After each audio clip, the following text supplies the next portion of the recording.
In regards to the issue concerning the strawberries coming from China, I think Boris Johnson, as his advisor to him, has multiple options. Indeed, he can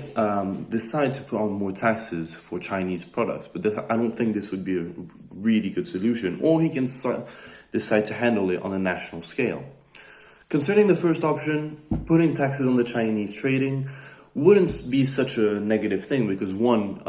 the strawberries would become more expensive and people would buy local strawberries more often, which would mean that the UK strawberry market would be safe. The producers would be happy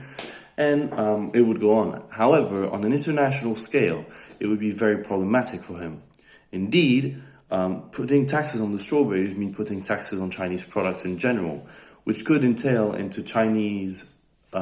trade markets completely diverting from the UK because it would be more expensive for them to trade there. Or, adding on to that, it's also possible that China might retaliate with their own sanctions against the UK, which would result in a whole lot of trouble because it would then cause just an international trade wars due to different agreements between different countries, and it would lead to a huge worldwide scale issue, just like we've seen in the past with, for example, the oil trade, when the US decided to sanction Iraq. Iraq just made the barrel price really, really high. So it kind of like impacted the whole world and not just the UK. So this is probably the main wrong aspect of choosing to impose trade tariffs. Because obviously established prices will not change, but it would just mean the UK would put itself in a situation where it's more complicated for them to trade with China. And on the grand scheme of things, I think the UK kind of needs more China than the China needs the UK. China being the second largest economy in the world, they can work it out without the UK for a couple of months until the pressure comes down. Which is why, as advisor, I kind of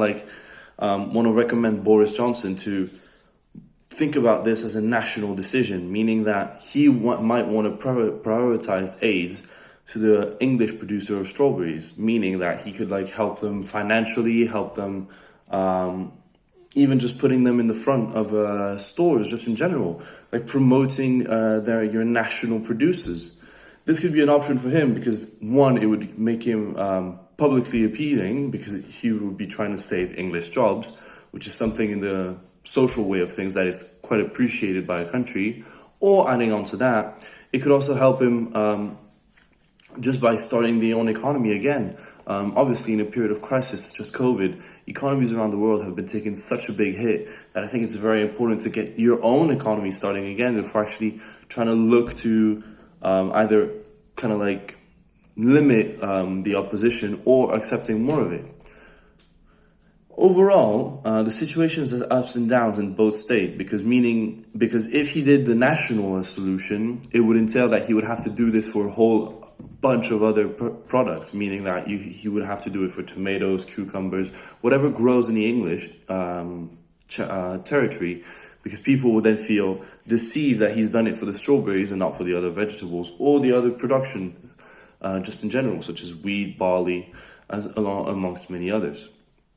So this solution would entail that he would have huge national pressure to follow it up, but it would save him a trade war against China, which is